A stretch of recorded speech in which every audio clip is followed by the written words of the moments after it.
there is one rule relative to wanting, and that is you cannot want and flow energy toward the lack of your wanting at the same time and get what you want. In other words, the rule, we'll say it again until you hear it. The rule is you cannot focus upon what you want and the lack of it at the same time. Now, there are a number of things we want to say to you, and we promise you that we will answer your question absolutely fully. But there is something that we want you to hear before we get into the nitty-gritty of your question. And that is, nothing outside of you ever keeps you from anything that you want. There's no outside influence that is as strong as your energy flow. There is no outside circumstances. There is no outside force. There is nothing in all of the universe that is affecting your experience other than the way you are flowing your energy. So it's not the other person exercising his free will that's keeping you from what you want. It's you thinking about what you want and noticing the lack of it that's keeping you from what you want. When the only thing that is affecting you is how you're flowing your energy. Now, I'll give you an example of this. Esther kept having a recurring dream. For many years, after she and her mate came together, she dreamed that she couldn't find him. She thought she knew where he was, but she couldn't find him. She would try. It was just a variety of things keeping them from connecting. And when Esther started to interact with Abraham, she said, Abraham, is this dream about all that time before I found him, all those years I was looking for him and had not found him? We said, no, your dream is current. Your dream is about your now. And Esther said, what do you mean? And we said, in your wanting of this delicious relationship, again, we keep wanting to come back to every subject being two subjects. In your awareness of what you are wanting, you spend more time thinking about the absence of it. And when Esther thought about it, she realized that was accurate. Even though her very passionate, strong, ever-present desire was that this relationship would last forever, more than 50% of her thoughts were upon what would happen if it didn't.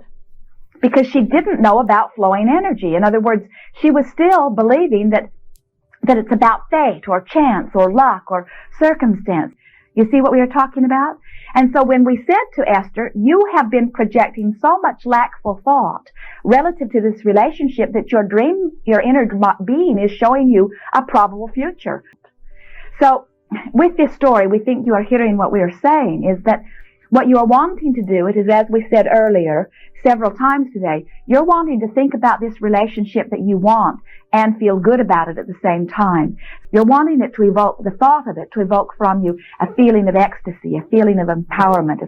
And when you are able to shift the way you feel about it, it is our promise to you that you will then allow into your experience that which you are wanting. Now, this is the way that it works. Because you bring up a very good point. If I'm the creator of my experience, then is not every other person on the planet the creator of their experience? And what happens when two people want different things relative to the same subject? And we say, if you will start talking about what you want and why you want it, you will get to the core of your desire, and then you will attract it either from this one or you will reach right past this one and attract it from another. But either way, you win. In other words, you will not find yourself feeling lack as you say, oh, drat, I've attracted the perfect person into my life, and it's not that one. In other words, when it's the perfect person, I have fulfilled everything that I want in a relationship, but it's not the face that I thought it would be. You will not be saying that. You see what we are getting at? So what you do is you bless this being, this person, for the stimulation that he is evoking from you. In other words, the awareness of desire that is raging so strong within you is a very powerful thing. And as you let yourself want it, and you talk about why you want it, and you envision it, and imagine it, and pretend it, and feel sometimes that the relationship is just as you want it to be, before you know it, you will have that relationship just as you want it to be. It is our absolute promise to you. Because by law, it cannot be any other way. Thank you. Anytime you're feeling anxious or lonely, that's your indicator that you're looking at the lack. Anytime you feel excited and anticipatory, that's your awareness that you're flowing toward what you are wanting. As you want something, from your now, there are a lot of things that you project. And most of you are identifying, because you're growth seekers, you're identifying as your desire things that you don't currently possess. Well, the moment you do that, you bring your awareness to the crevasse of lack between where you stand and where you want to be. Now, the way you jump over the crevasse of lack is by talking about it, describing it. In other words, when you're talking about what you want and why you want it, you're not aware of the lack. It's only when you're comparing where you stand to that you feel the lack. So the key is to describe what you're wanting so emphatically that the lack just isn't an issue. If you were, let us say, you're going on a road trip and you've made hotel reservations at this wonderful resort, and there are so many things in this city to do that you like to do, and you've done some of them before and you're so excited. And so you've made your reservations, and now you are getting into your car and you have about 1,000 miles to drive to this oasis of fun. Do you think that you would get out of your car every 20 miles and damn the ground you stand on? You're not it. You're not where I want to be. Or would you say, that's a wonderful analogy. Yeah. Or would you say, isn't it nice that this roadway is here that is taking me to this place where I will have this wonderful manifestation of fun? Yes. And so you're getting the sense of the joyful becoming. In other words, when you might even find yourself enjoying something between where you stand and arriving at that city of destination. You might discover that the leaves have turned to extraordinary color, and everywhere you look there is a paradise of visual delight. You might discover that there are nice people everywhere you stop along the way. You might discover conversation with the person you're traveling with, or you might discover a message on the radio. In other words, there is all sorts of potential for delicious life experience on the way to that. And that's what we mean by the awareness of the never-ending, joyous becoming. In other words, what we are wanting to do is to soften your sense of beginning and ending and broaden your sense of eternal becoming. Because as you begin to broaden your sense of eternal becoming, something very amazing happens to you. The first thing is you realize you're not ever going to get it done. In other words, there is no end to what I'm going to want and what I'm going to allow. And when you finally come to grips with that I'm not ever going to get it done, then you stop focusing so much on the crevasse between where you stand and what you think you want to get done. You start relaxing more into the journey. You start basking more wherever you are standing. You start gaining the greatest benefit that you come from this day. You start playing with the people along the way. Last night, as Jerry and Esther were checking in, Jerry had gone to the room with his arms full of things, and Esther said, I'm going to go to the front desk and see if they have an ironing board and an iron.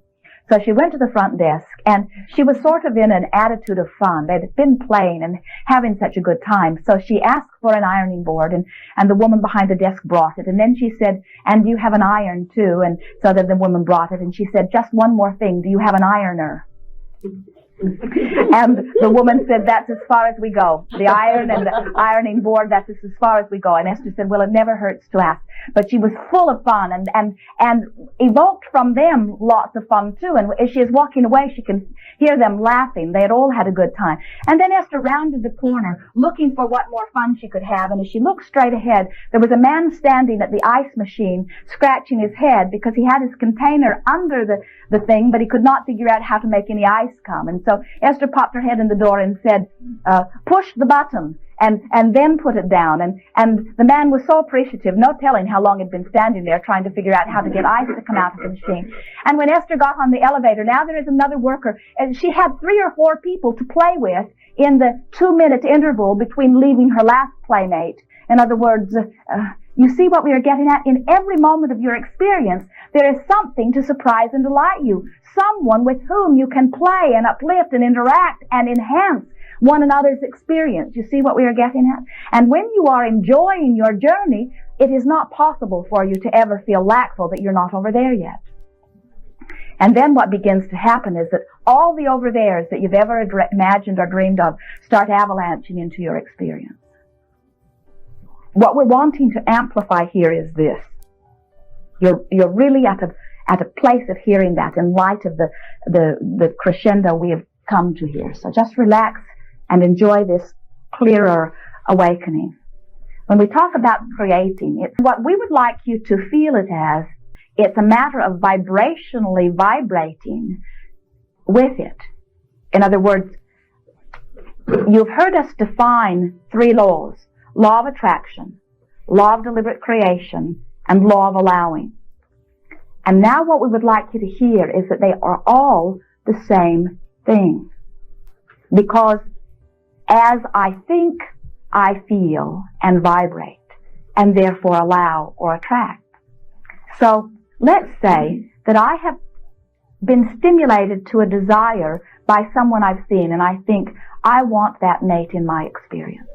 And as I see that one, I just feel good just in seeing this one. I feel better when I'm around this one. I feel such appreciation that just beholding that one or even thinking about that one just makes me feel better. So as I flow my energy toward that one and vibrate with that one, even though I'm standing here and that one's standing over there, we're vibrating in the same place. And as I'm vibrating there, then I'm in a vibrational place of allowing this thing that I want. Now what's my point of attraction?